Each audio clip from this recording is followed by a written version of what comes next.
Hey everybody, Ray here, back with another Final Fantasy VII Remake centric video. This time it's a little bit of news came across today. A bunch of you all messaged me. We're talking about candy bar promos, we're talking about next gen impact, we're talking about release date, other items as far as pertains to release date for the second game, like part 2 and all this other stuff. So I want to get right into it real quick. I'm on Video Games Chronicle for this first story. It says Final Fantasy VII Remake won't impact Part 2 release date. So basically what that's talking about is the delay, the 5-week delay for Part 1 won't impact the release date for Part 2. So the article says Final Fantasy VII Remake's recent delay won't impact Square Enix's plans for Part 2's release date, the publisher has said.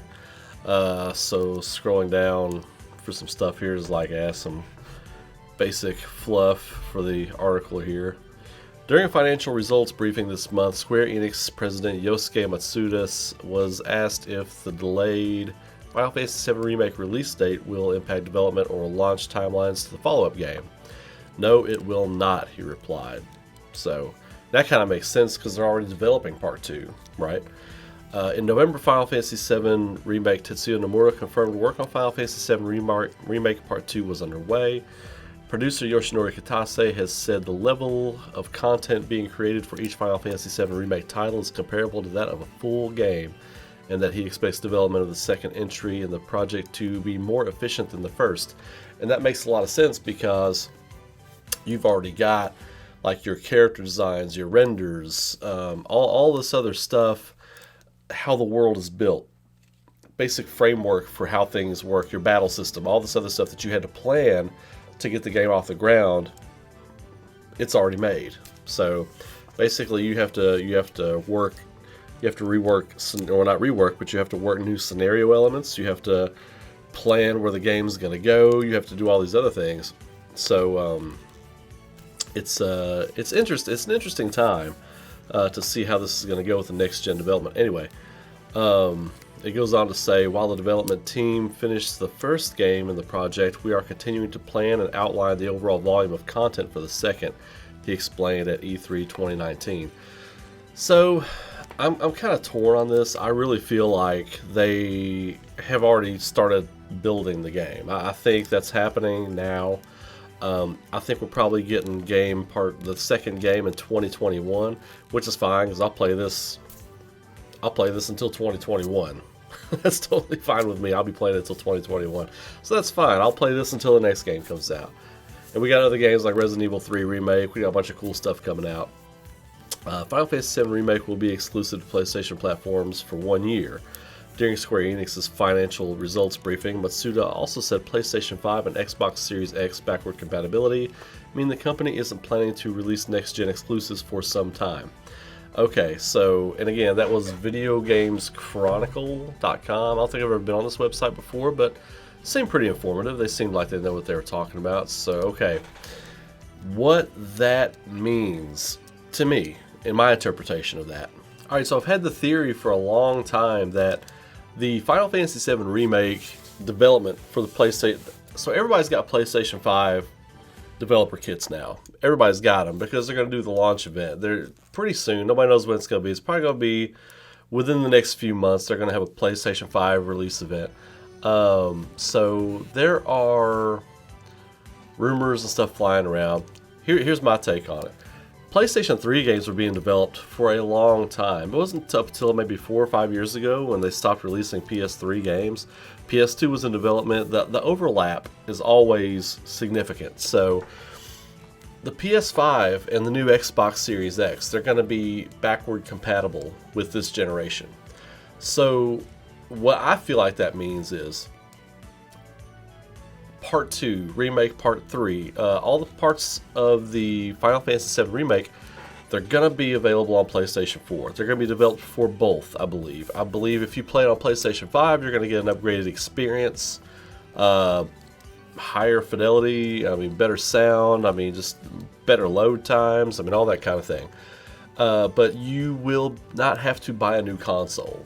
Now, I do think when all the parts are out and the game is completed, that we will see a bundled edition of Final Fantasy VII Remake, a complete edition, but multiple discs, all that kind of stuff, or however they choose to market it, with a like a PlayStation 5, Final Fantasy VII exclusive PlayStation 5, like they did with so many consoles in the past. I do believe they'll do something like that.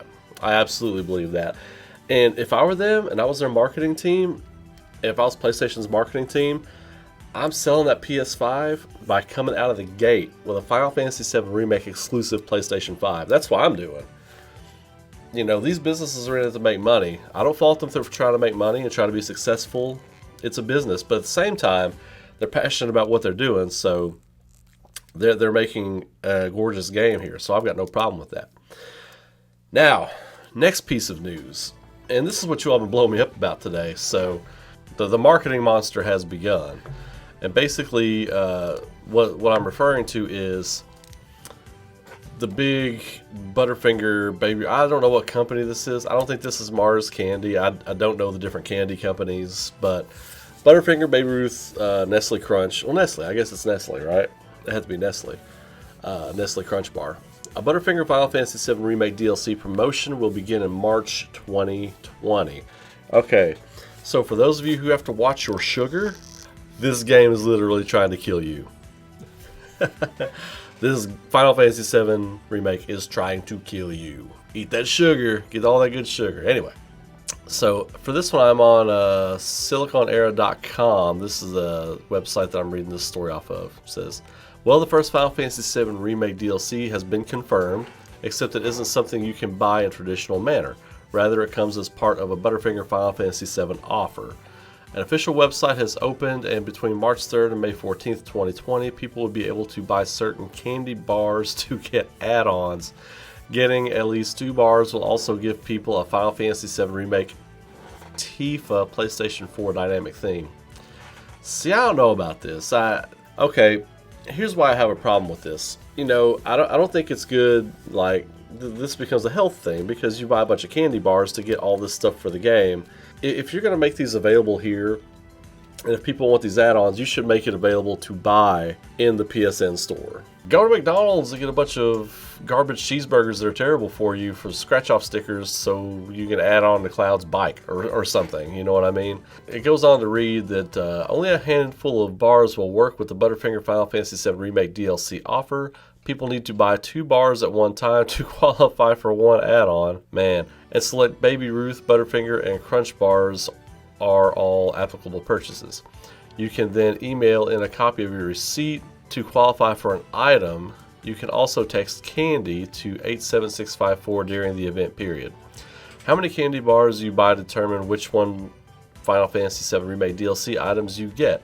Someone who buys 10 candy bars could earn every item by buying 10 applicable candy bars at once. The graph in the terms and conditions go over them, and only a limited number of each add-ons will be available. The codes for the DLC will be sent out when the game is released. Okay, so I'm going to read these, but this isn't up my alley. This isn't something I'm interested in. I don't know, this feels unnecessary. And I get it, like these companies, these big companies want in on it.